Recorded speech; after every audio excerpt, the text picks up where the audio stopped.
Hello and Merry Christmas to all of you. Today I'm gonna take this photo that Julian has submitted.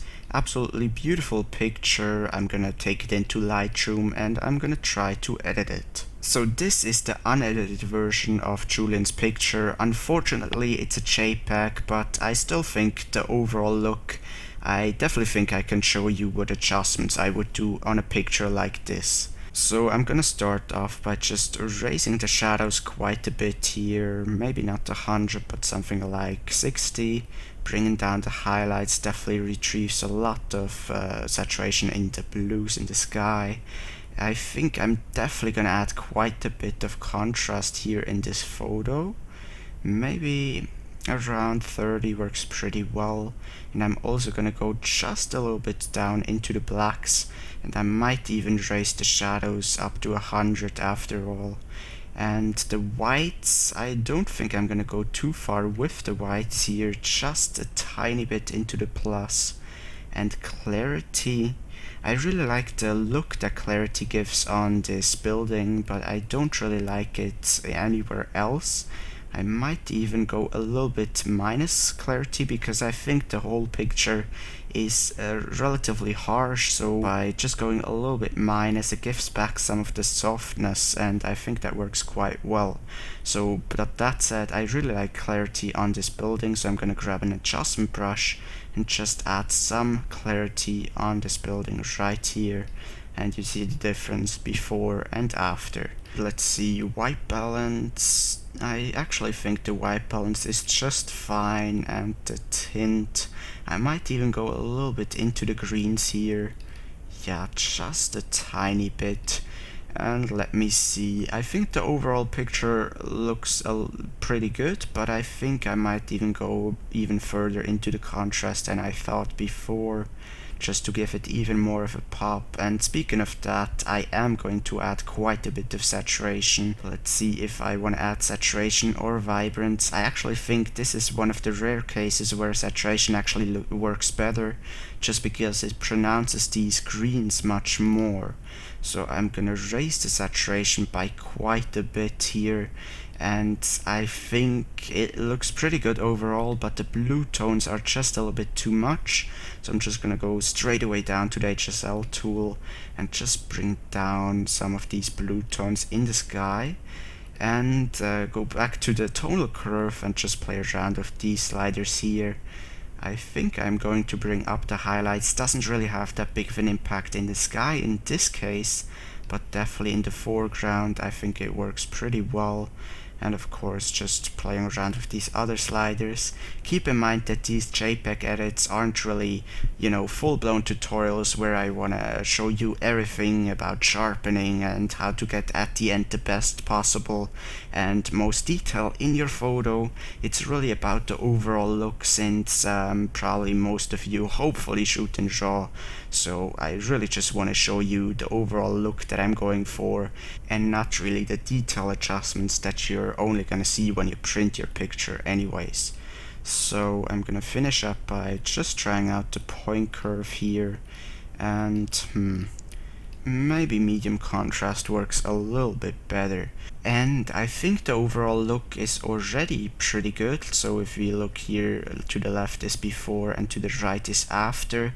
I just think there might be a little bit too much exposure on the bottom, so I'm gonna grab a graduated filter for that, just to go a little bit into the minus exposure and fix that. And I might just add a graduated filter for this right portion, just because the blue tones are so uneven, and to the right it's almost a little bit too much saturation.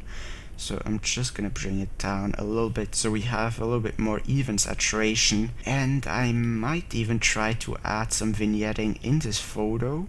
So let's try that down here. Definitely don't want to go too far with it, but just a little bit I think works pretty well. Maybe just around -3 actually. Just a little bit of a difference, but I think it works a bit better. And I might even add a little bit more negative exposure here in the right, just to complexify the light. I do that with a graduated filter, and just go down into the exposure here, make sure not too much of the sky is selected. Just go a little bit down here, and maybe even grab another one just for the very bottom right corner and go even further down into the minus exposure. And I think overall we already have a pretty decent, pretty interesting exposure and lighting scheme, but I am definitely going to add quite a bit of dodge and burning, I think, with the radial filter. First thing I want to do is definitely exaggerate, you know, all of this light hitting on this building. So I'm going to do that by first of all actually adding a little bit of color in the filter, and also going into the plus exposure, of course, so that way I really just want to amplify this lighting and make it seem like the sun hits there, and I really think the orange color helps quite a bit on that. Then of course right click, duplicate, drag some on the other parts of the photo and just adjust it slightly to make sure we have the right value for every single spot. And maybe even another one, kind of a bigger one in between those filters to even exaggerate that look even more. Then fine tune, of course, all of these adjustments, right click, duplicate, and maybe even go over these hills right here and just add a little bit of plus exposure in some parts right here. Right click, duplicate, maybe towards these houses, just add a little bit of variation and difference in the exposure. One more over here. Then definitely I think I'm gonna add quite some big ones in these trees on the bottom, just so everything looks more differentiation, more interesting in terms of the lighting, maybe even hitting on these trees right there. Just a little bit, want to make sure that you don't overdo that. I'm gonna just add some more, and maybe even on this bush, and another last one over these trees right here. Is that the last one? You know, usually I try to go with the lighting scheme with my dodge and burning, but in this case I actually really want to try to add a little bit of plus lighting on the right of this building right here, and go into the plus exposure quite a bit.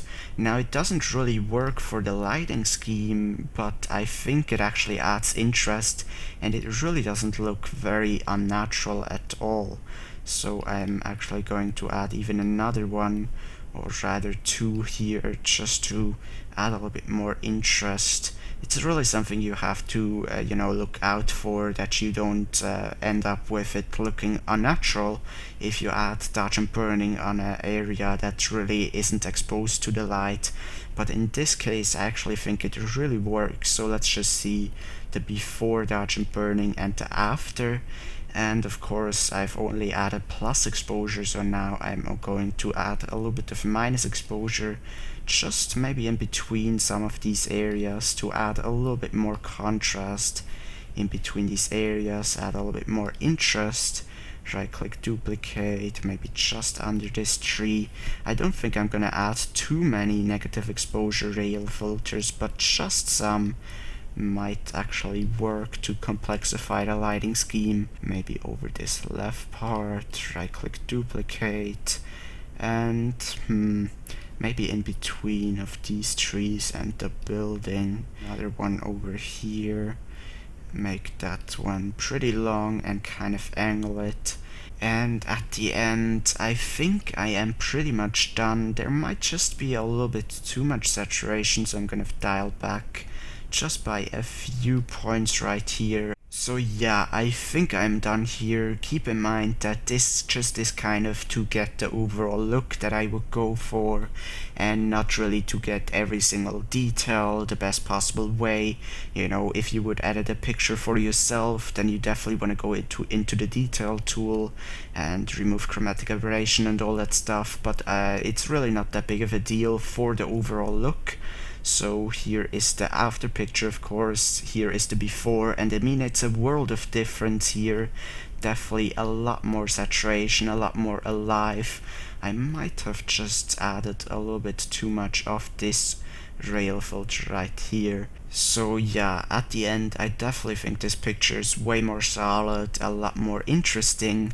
than the before. Now, I mean, it's not that surprising of an edit, you know, it's not that much artistic choice that I could show you here, but I think the very vibrant and very saturated mood and look works pretty well for this midday picture. So thank you very much, Julian, for submitting this photo. I usually don't really like midday pictures, but I actually think it works surprisingly well in this case, just because it really brings the colors alive and it really works in terms of lighting. Everything just looks so alive.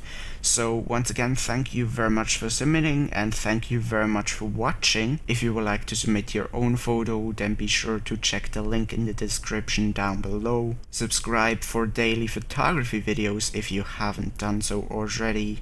And of course, once again, have a Merry Christmas, and I'll see you in the next episode. Take care.